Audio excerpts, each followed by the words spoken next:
Okay, friends, tonight's book is How the Grinch Stole Christmas by Dr. Seuss. We were all excited to get this one tonight.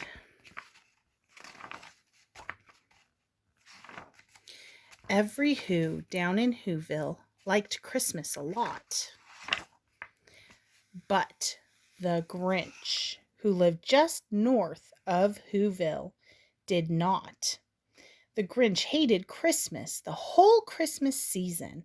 Now, please don't ask why. No one quite knows the reason. It could be his head wasn't screwed on just right.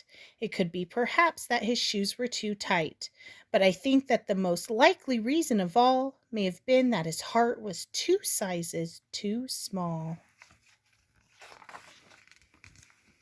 But whatever the reason, his heart or his shoes, he stood there on Christmas Eve hating the Whos, staring down from his cave with a sour, grinchy frown at the warm lighted windows below in their town, for he knew every Who down in Whoville beneath was busy now hanging a mistletoe wreath.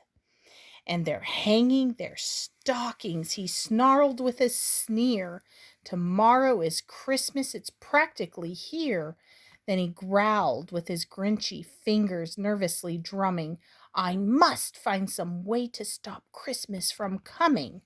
For tomorrow, he knew, all the Who girls and boys would wake bright and early.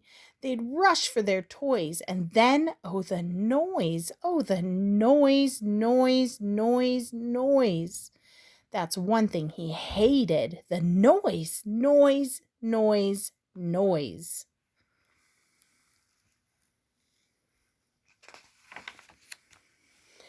Then the Whos, young and old, would sit down to a feast, and they'd feast, and they'd feast, and they'd feast.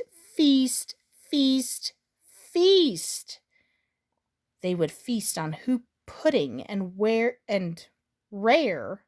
Who roast beast, which was something the Grinch couldn't stand in the least. And then they'd do something he liked least of all. Every Who down in Whoville, the tall and the small, would stand close together with Christmas bells ringing. They'd stand hand in hand, and the Whos would start singing. And they'd sing, and they'd sing, and they'd sing. And the more the Grinch thought of this Who Christmas sing, the more the Grinch thought, I must stop this whole thing. Why, for 53 years I've put up with it now. I must stop this Christmas from coming. But how? Then he got an idea. An awful idea. The Grinch got a wonderful, awful idea. I know just what to do, the Grinch laughed in his throat, and he made a quick Santa Claus hat and a coat. And he chuckled and clucked, what a great Grinchy trick! With this coat and this hat I look just like Saint Nick. All I need is a reindeer. The Grinch looked around, but since reindeer are scarce, there was none to be found. Did that stop the old Grinch? No, the Grinch simply said, if I can't find a reindeer, I'll make one instead. So he called his dog Max, then he took some red thread, and he tied a big horn on the top of his head. Then he loaded some bags and some old empty sacks on a ramshackle sleigh, and he hitched up old Max. Then the Grinch said, giddy up! And the sleigh started down toward the homes where the Whos lay a snooze in their town. All their windows were dark, quiet snow filled the air, all the Whos were all dreaming sweet dreams without care. When he came to the first little house on the square, this is stop number 1, the old Grinchy Claus hissed. And he climbed to the roof, empty bags in his fist. Then he slid down the chimney, a rather tight pinch, but if Santa could do it, then so could the Grinch. He got stuck only once for a moment or two, then he stuck his head out of the fireplace flue, where the little Who's stockings all hung in a row. These stockings, he grinned, are the first things to go. Then he slithered and slunk with a smile most unpleasant around the whole room, and he took every present: pop guns and bicycles, roller skates, drums, checkerboards, tricycles, popcorn, and plums, and he stuffed them in bags. Then the Grinch, very nimbly, stuffed all the bags one by one up the chimney. Then he slunk to the icebox. He took the Who's feast. He took the Who pudding. He took the roast beast. He cleaned out that icebox as quick as a flash. Why, that Grinch even took their last can of Who hash. Then he stuffed all the food up the chimney with glee. And now, grinned the Grinch, I will stuff up the tree. And the Grinch grabbed the tree and he started to shove when he heard a small sound like the coo of a dove. He turned around fast and he saw a small Who, little Cindy Lou, who was not more than 2. The Grinch had been caught by this tiny Who daughter who'd got out of bed for a cup of cold water. She stared at the Grinch and said, "Santa Claus, why? Why are you taking our Christmas tree? Why?" But you know that old Grinch was so smart and so slick. He thought up a lie, and he thought it up quick. "Why, my sweet little tot," the fake Santa Claus lied, "there's a light on this tree that won't light on one side, so I'm taking it home to my workshop, my dear. I'll fix it up there, then I'll bring it back here." And this fib fooled the child. Then he patted her head, and he got her a drink, and he sent her to bed. And when Cindy Lou Who went to bed with her cup, he went to the chimney and stuffed the tree up. Then the last thing he took was the log for their fire. Then he went up the chimney himself, the old liar.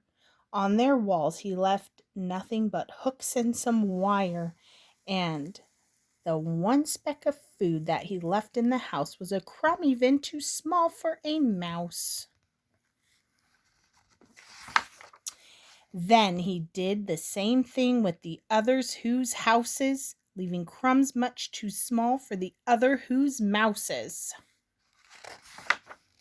It was 1/4 dawn, all the Whos still abed, all the Whos still a snooze, when he packed up his sled. Packed it up with their presents, the ribbons, the wrappings, the tags and the tinsels, the trimmings, the trappings. 3,000 feet up the side of Mount Crumpet, he rode with his load to the tip-top to dump it.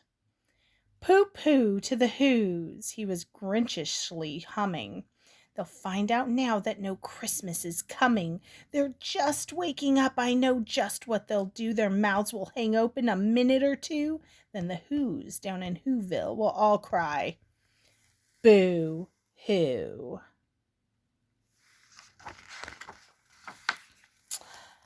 "That's a noise," grinned the Grinch, "that I simply must hear." So he paused, and the Grinch put his hand to his ear, and he did hear a sound rising over the snow. It started in low, and it started to grow. But the sound wasn't sad. Why, this sounded merry. It couldn't be so, but it was merry, very. He stared down at Whoville. The Grinch popped his eyes, then he shook. What he saw was a shocking surprise. Every Who down in Whoville, the tall and the small, was singing without any presents at all. He hadn't supposed He hadn't stopped Christmas from coming. It came somehow or other. It came just the same.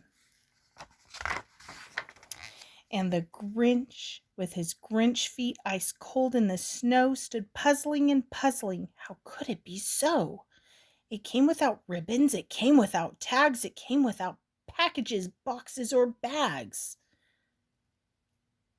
And he puzzled 3 hours till his puzzler was sore. Then the Grinch thought of something he hadn't before. Maybe Christmas, he thought, doesn't come from a store. Maybe Christmas perhaps means a little bit more. And what happened then? Well, in Whoville, they say that the Grinch's small heart grew 3 sizes that day.